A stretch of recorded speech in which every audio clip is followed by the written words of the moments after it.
मैं यहीं से लेकिन जो सीधे पाकिस्तान मैं कर यहीं से रहा सीधे अनिला सुलेमान जी के पास चलूंगा। मेरे साथ तैयब खान भी जुड़ गए हैं। अनिला जी बताइए क्या कहेंगी इस पूरे मामले पर। और सवाल मेरा तो आपसे ये है, सीमा के साथ तो भारतीय एजेंसियां पूछताछ कर रही है, जो भी हुआ जैसे भी हुआ, साजिश है क्या नहीं है उसको छोड़ दे। लेकिन मुझे आप ये बताइए, आज पाकिस्तान में हिंदुओं को क्यों प्रताड़ित किया जा रहा है सीमा के नाम पर? क्यों रॉकेट लॉन्चर से मंदिर तोड़े जा रहे हैं? क्यों मरी माता का मंदिर कराची में ढहा दिया गया बुलडोजर से? जवाब दीजिए। पहले मेरी बात सुने कि आप कह रहे हैं कि रॉकेट लॉन्चर से ये कर दिया वो कर दिया। अभी इन साहब ने भी ये बोला कि पाकिस्तान में जो हिंदू कम्युनिटी है उनके बारे में गलत बयानात दिए जाते हैं। मुझे ये बताएं कौन सी ऐसी पॉलिसी जो पाकिस्तान में बनाई गई और वो अगेंस्ट है हिंदुओं के, या हमारी कौन सी ऐसी और हम पॉलिसी मार है देते हैं इंसाफ। भाई, उनके बच्चों का अपहरण करके ले जाते हैं, बड़े बड़े मौलवी निकाह पढ़ लेते हैं, हाई कोर्ट भी दखल देने से मना कर देता है। My turn, I have right to say something on it now. मुझे बोलने दें। इंडिया में भी बहुत बदसलूकी की जाती है मुसलमानों के साथ। बहुत सारे ऐसे इंडियंस हैं जो हिंदुस्तान से होते हुए पाकिस्तान आके स्टे करते हैं। आप ये कह रहे थे कि बहुत सारे लोग नेपाल से दुबई से होते हुए इंडिया चले जाते हैं, तो इट्स मीन ये आप लोगों की ड्यूटी है कि आप लोग ये देखें कि वो कैसे आते हैं। जब आप लोगों की हुकूमत इतनी स्ट्रांग है, आप लोगों की इतनी रसाई है, तो आप लोग ये नहीं जान सके कि सीमा नेपाल से किस तरह आ गई दुबई और दुबई से किस तरह आ गई इंडिया? आप ये क्यों नहीं जानते? एक पबजी गेम के ऊपर वो अब इतने मुझे आप ये सालों से बताइए, अजमल अमीर कसाब कैसे आ गया था? नीरज जी बताइए, अजमल अमीर कसाब कैसे आ गया था? अपने 9 साथियों के साथ मिलके पूरे बंबई में आतंकी हमला किया, वो कैसे आ गया था? नहीं, मेरी बात सुने। वो उस बात को अगर आप सीमा की बात से जोड़ेंगे तो ये कहाँ का इंसाफ होगा? मुझे बात इंसाफ, सुने। मैं तो आपको एक लॉजिक दे रहा हूं भाई, आपने उसको भी इलीगली घुसवाया था, मेरी बात सुने। मुझे सीमा पता को भी मुझे करवा लॉजिक सकते हैं आप साजिश के तो एक्सपर्ट है, और आपकी फितरत बदलनी नहीं है। बात सुन ले। हम लोगों की फितरत, don't say this thing like that कि हम लोगों की फितरत क्या है। हम लोगों की फितरत अगर बुरी हो ना, तो जब से आप लोगों ने हमारे कश्मीर पे कब्जा किया हुआ है ना, तो हम लोग कश्मीर हमारा है, आपका नहीं, छोड़ दीजिए। आया था ना इमरान खान, उसने भी कुछ नहीं किया, चुप रहा कि समझौते से चलता है। बहुत कुछ कर सकता था, वो भी कर सकते थे, बाकी लोग भी बहुत कुछ कर सकते थे। हम लोगों ने भी आप लोगों की बहुत सारी चीजें और बहुत सारी कम्युनिटी को सपोर्ट किया पाकिस्तान में। क्या हम सपोर्ट लोग भी किया? चाहे तो मार मार के भगा दिया, मार मार के भगा दिया आपने हिंदुओं को, कन्वर्ट करा लिया उनको। आपकी मेहरबानी, आप मेरी बात सुने। हम मुद्दे पे आते हैं। मुद्दा यही है मैडम कि मंदिर क्यों तोड़े जा रहे हैं। मुझे बताइए, कराची का मरी माता मंदिर बुलडोजर से क्यों तोड़ा गया? 150 साल पुराना मंदिर। आप मेरी, अच्छा आपके पास पूरी इंफॉर्मेशन है कि उसको क्यों तोड़ा गया, तोड़ क्यों आप दिया मुझे दे उसको, दीजिए ना, मैं तो चला रहा हूँ, शॉर्ट चला रहा हूँ। हाँ जी, आप सब चला रहे हैं, उसके पीछे बहुत सारी रीजंस हो जाएंगी। हमारे यहाँ तो ये भी कहा जाता है कि सीमा अगर इतने साल से पाकिस्तान में मौजूद थी, उसे दीन के बारे में कोई इंफॉर्मेशन नहीं थी, लेकिन वो बहुत तरीके से, इतनी गरीब होने के बावजूद वो नेपाल गई, नेपाल से आपके पास आ गई कैसे? हम तो ये भी कह सकते हैं कि वो आप लोगों की एजेंट हो सकती है। हम लोगों ने कहा, हम लोग तो एक खातून होते हुए अभी भी इज्जत कर रहे हैं उसकी, अभी भी उसके लिए अल्फाज अच्छे बोल रहे हैं। आप कभी कहते हैं कि वो क्लबों में डांस करती थी, कभी कुछ कह मैं रहे नहीं हैं। कह रहा हूं भाई, वो आपके पाकिस्तान हाँ। मुस्लिम लीग नवाज शरीफ के नेता इरशाद साहब कह रहे हैं, इरशाद अहमद खान, वो कह रहे हैं कि मैं मिर्ची क्लब में गया हूं एक न्यू ईयर की नाइट में। आप देखिए, आपके नेता मिर्ची क्लब भी जाते हैं दुबई के, और वहां पे मैंने इसको डांस करते देखा है सीमा को। ये मैं नहीं कह रहा हूं, अनिला सुलेमान जी, मैं नहीं कह रहा हूं। जरा इरशाद साहब को दिखाइए, पूछवा देता हूं इरशाद साहब से। इरशाद साहब अभी आएंगे, मैं जुड़वा दूंगा, सुनवा दूंगा। ये मिर्ची क्लब की बात इरशाद साहब ने कही है, मैंने नहीं। भाई निकाल लीजिए इरशाद साहब की वो बाइट।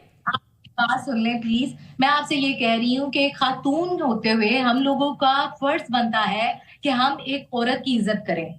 मुझे लगता है मैंने तो इरशाद ये साहब से पूछिए ना, मैं नहीं कह रहा हूं, किसी हिंदुस्तानी पैनलिस्ट ने नहीं कहा। पाकिस्तान मुस्लिम लीग नवाज शरीफ के नेता ने कहा कि मैं दुबई गया, वहां मिर्ची क्लब गया, और मैंने इस खातून सीमा को डांस करते देखा। आप मेरी बात सुने। यही मैं बात कर रही हूँ कि अगर उन्होंने खातून को मिर्ची क्लब में डांस करते देख भी लिया, तो मैं इधर कहूंगी कि वो ये गलत बात कर रहे हैं, क्योंकि हम लोगों ने यही सीखा कि औरत की इज्जत करनी चाहिए। हम तो करते ही है, हमारे यहाँ तो भाभी लिख रहे हैं, हमको पता नहीं आईएसआई ने भेजा है कि नहीं भेजा। हमारे यहाँ उसको पुलिस कस्टडी में नहीं रखा गया, 2 दिन बाद छोड़ दिया गया, परिवार के साथ रह रही थी, आज फिर से पूछताछ शुरू हुई है। जी बिल्कुल, मुझे पता है। लेकिन उसके बावजूद अगर आप लोग ये कहते हैं, देखिए मैं आपसे सिंपल एक बात कर रही हूँ, उसको समझने की कोशिश कीजिएगा। एक खातून 4 बच्चों के साथ एक छोटे से घर में कराची में रहती है। उसका मियाँ पहले रिक्शा चलाता था, फिर सऊदी अरब चला गया, फिर घर बनाया, फिर उसको सेल किया। सेल करने के बाद वो बच्चों को लेकर नेपाल चली गई। मुझे एक बात बताएं, खाली एक खातून अपने सर के ऊपर ये सब चीजें कैसे कर सकती है? हाउ इट इज यही तो हमारा शक है ना, किसको आईएसआई ने भेजा है। यही तो हमारा शक है ना अनिला सुलेमान जी, किसको आईएसआई ने भेजा है। अच्छा, आपके पास एविडेंस है कि आईएसआई ने भेजा? ढूंढ रहे हैं। हमारी इतनी मैंने कहा शक है, मैंने कहा आपके पास शक है भेज अनिला दी। सुलेमान जी, मैंने कहा शक है। देखिए मेरी बात, वही मैं आपको कह, आप मेरी अब एक बात ना हम्बुल से सुन लें। हमारी आईएसआई कोई मामूली बिल्कुल फोर्स नहीं है, ना उसके पास इतना टाइम है कि वो छोटे छोटे लोगों को इधर बैठा के और वहां भेजे। अजमल अमीर के साथ तो सदर पाकिस्तान था, जिसको आतंकी बना के भेजा पाकिस्तान के लोगों ने। वो कौन था भाई, छोटा आदमी की बड़ा आदमी? मेरी बात सुने, छोटे बड़े की बात मैं फिर कह रही हूँ, आप टॉपिक से हट रहे हैं। अभी अगर हम सिर्फ सीमा के टॉपिक पे बात कर लें तो मैं आपसे कह रही मैं तो कह रहा हूँ ना कि जैसे अजमल अमीर का साहब आया वैसे सीमा भी हो सकती है, एक सॉफ्ट एजेंट। कैसे हो सकती है? मेरी बात सुने, सीमा आपके मुल्क में आई या नेपाल आई, दुबई आई, वहां से आपके मुल्क में आ गई। मैं वही तो कह रहा हूँ, कसाब भी आया हमारे मुल्क में गलत तरीके से। गलत तरीके से आई तो क्यों नहीं पकड़ा? आप मेरी बात क्यों नहीं समझ रहे? बाजुकात कोई चीज फेम हासिल करने के लिए, बाजुकात हालात को उन जगहों से हिलाने के लिए बहुत सारी चीजों को क्रिएट किया जाता है।